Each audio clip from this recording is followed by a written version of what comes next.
Pemirsa TVmu yang berbahagia dimanapun Anda berada, kembali kita di Healthy Corner dan masih bersama dengan dua narasumber kita. Tetap semangat untuk tema penanganan COVID-19 di Muhammadiyah.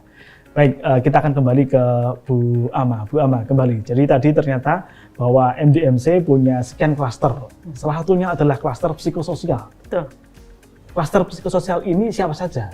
Dan dari mana saja ini? Oke, biasanya klaster psikososial itu terdiri dari dosen atau mahasiswa psikologi di perguruan tinggi Muhammadiyah di seluruh Indonesia.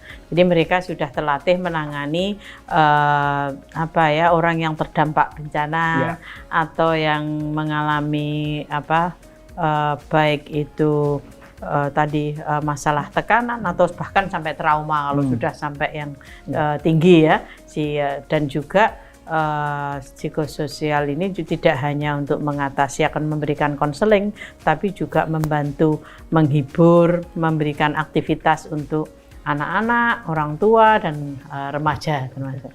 Dr. Novi, seberapa besar kemudian dukungan psikologi ini mampu untuk meningkatkan daya tahan tubuh dalam upaya untuk memulihkan kesehatan, terutama bagi orang-orang yang masuk di ODP misalnya, atau mungkin sampai di PDP?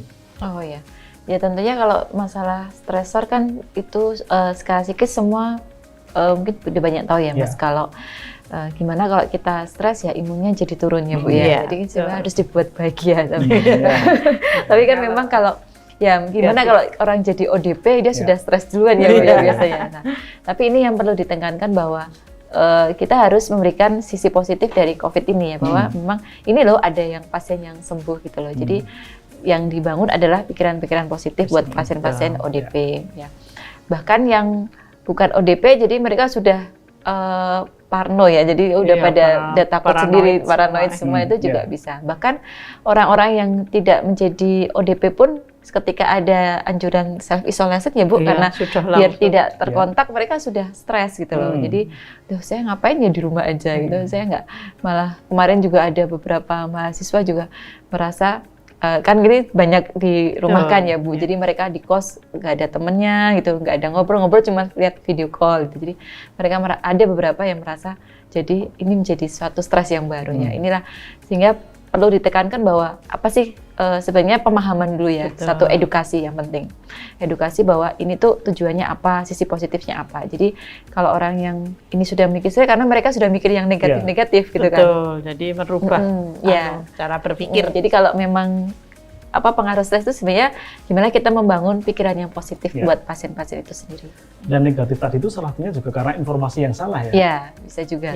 Sejauh ini kemudian kalau kita hubungkan dengan informasi yang salah, Bu Ama, apakah memang seperti ini kondisi arus informasi yang kemudian sekian tidak bisa dirujuk informasinya begitu Bu Ama? Jadi informasi yang berseliweran itu kan banyak sekali, dari informasi edukasi bagaimana harus mencuci tangan sampai informasi tentang pasien yang diombang-ambingkan itu banyak sekali. Belum nanti isu tentang sholat kok dilarang misalnya, itu kan sudah nambah macam-macam dan nambah stres semua orang. Terus juga kuliah mereka juga harus online sementara IT-nya nggak siap misalnya, jadi stresnya macam-macam. Jadi oleh karena itu memang di Muhammadiyah kita dengan adanya kita berharap dengan strategi termasuk membangun edukasi tadi, memberikan konten materi yang tepat ya untuk sasaran yang berbeda-beda,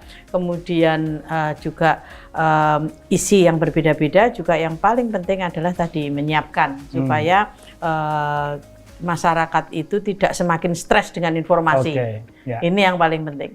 Selain masyarakat, tentu karena tadi informasi yang beragam, yang bisa jadi masyarakat mengakses info yang salah, banyak berita yang hoax dan sebagainya. Kalau petugas rumah sakit sendiri, Bu Novi, apakah mengalami yang demikian? Ya, wajar sekali kalau gitu ya.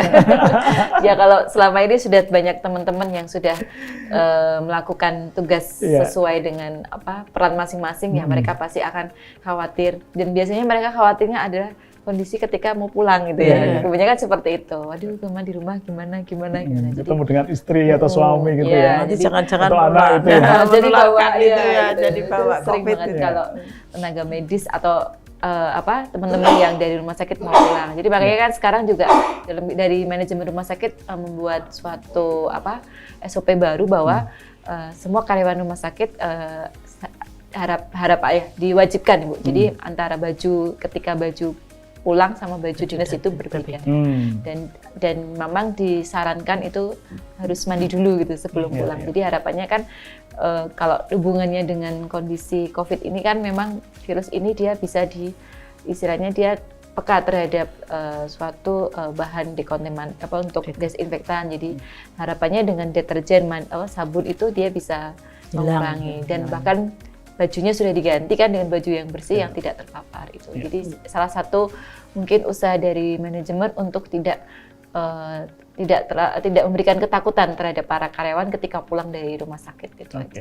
Ya, Bu Ama, ini ada satu lagi selain masyarakat tentu sebagai bagian dari yang terdampak. Bisa jadi masyarakat mengalami stres atau cemas karena dinamika yang luar biasa ya. Apalagi kemudian harga-harga ini semakin melonjak. Tidak hanya harga-harga kebutuhan alkes, tetapi harga-harga umum. Dan ternyata ada lagi petugas rumah sakit, Mbak. Ini yang berpotensi juga mengalami stres karena ritme kerja yang jadi luar biasa, tekanan kemudian harus segera secara cepat menangani. Jadi tidak hanya masyarakat, Mbak, petugas rumah sakit yang harus dilakukan upaya-upaya untuk pemulihan nanti kita psikologi. coba pikirkan, jadi tim psikososial itu tidak terbatas di organisasi, pelaku yang mengedukasi maupun masyarakat yang bisa terdampak juga, tetapi juga petugas-petugas medis atau relawan-relawan yang medis ini menjadi sangat penting karena mereka juga stresornya tidak hanya menghadapi pulang ke rumah, tetapi jam kerjanya tambah menjadi lebih lama, kemudian prosedurnya menjadi rumit. Dulu pulang nggak harus mandi, sekarang harus mandi dulu, misalnya harus bawa baju 2, misalnya. Ini kan sebuah ritme yang berbeda ya. Jadi nanti itu kita pikirkan ya untuk supaya menjangkau petugas rumah sakit di seluruh Indonesia, terutama yang memang menjadi rujukan kedua, karena rumah sakit pemerintah sudah tidak ini lagi kan, sudah kapasitasnya sangat terbatas ya, dari dengan jumlah populasi kita yang sangat besar ya. Ya, sejauh ini sudah ada belum kalau kita lihat data-data mengenai petugas kesehatan yang sudah mulai mengalami stres gitu, Bu Novi? Ya, kalau di Indonesia mungkin Bu Novi pernah melakukan tracking gitu ya, ternyata kemudian kalau di Wuhan saya kira sudah kita dengar bersama bagaimana ada petugas yang sudah menolak gitu dan sebagainya. Tapi kalau di Indonesia sudah ada belum yang demikian? Ya kalau seperti itu ya mungkin bisa, bahkan kan sempat ada berita bahwa yang sempat diviralkan bahwa seorang dokter yang senior saja dia berani untuk menjadi salah satu dokter ahli paru senior sudah sepuh itu, Ibu, sudah diviralkan katanya yang muda-muda aja takut. Berarti kan yang muda itu jadi stres ya. Sudah takut duluan. Tadi itu mungkin menunjukkan bahwa kita tuh udah pada stres duluan sebelum maju berperang gitu. Karena sudah penuh rasa ketakutan dulu ya. Jadi ya itu mungkin salah satu contoh ya. Maksudnya kalau ketika yang diviralkan malah yang sepuh-sepuh ya. Jadi maksudnya kalau seperti itu kan kita yang masih muda-muda kok malah ngekor ya, ngekor yang sepuh ya. Atau dibalik sebetulnya itu juga pesan positif karena yang tua aja berani kok yang muda nggak berani. Jadi dibuat pesan positifnya kan. Ini yang untuk menghindari stres tadi. Ya, saya kira menarik, dan sekarang di masyarakat saya kira sudah mulai muncul ya, ini jargon-jargon menarik ya, untuk tetap tinggal di rumah, biarkan kami yang di rumah sakit yang bekerja, doakan kami, itu kan bagian dari dorongan-dorongan ya.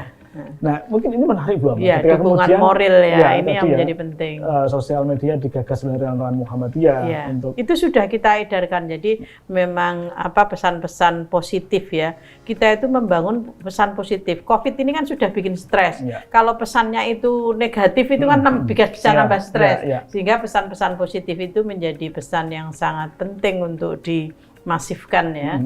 Termasuk tadi tidak hanya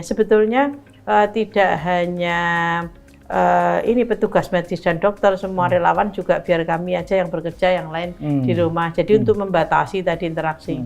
Kalau semua relawan juga turun ke jalan jadi banyak, akhirnya juga nggak hati-hati malah juga menjadi terdampak juga ya. Jadi ini penting untuk bagaimana di kemarin waktu diskusi di antara NGO itu ada protokol di antara NGO sendiri supaya relawannya juga aman. Jangan sampai relawannya juga menjadi bagian yang tidak aman. Ada perlindungan terhadap siapapun yang bekerja ya, tadi staf, kalau di rumah sakit ya staf, dokter dan perawat dan juga seluruh yang terlibat, di relawan juga atau di organisasi juga, baik pimpinannya ya meminimalisir interaksi secara face to face. Ya, lalu kemudian ketika kembali ke resource MDMC yang begitu besar, hampir di seluruh wilayah di Indonesia, mungkin hanya tinggal 2 wilayah yang belum terstruktur. Walaupun mungkin relawannya di relawannya ada, ya. Misalnya di NTT di wilayah nggak ada, tapi di Kabupaten Sika ada. Jadi memang di wilayahnya belum ada struktur MDMC, tapi di daerahnya malah ada misalnya. Jadi itu. Ya, lalu bagaimana cara mengedukasi agar teman-teman relawan dari Sabang sampai Merauke tadi itu agar paham benar mengenai tata etika penanganan COVID ini? Ya. Sisi lain tentu mereka secara moral mereka akan membantu, tapi tentu secara perlindungan diri juga harus disiapkan.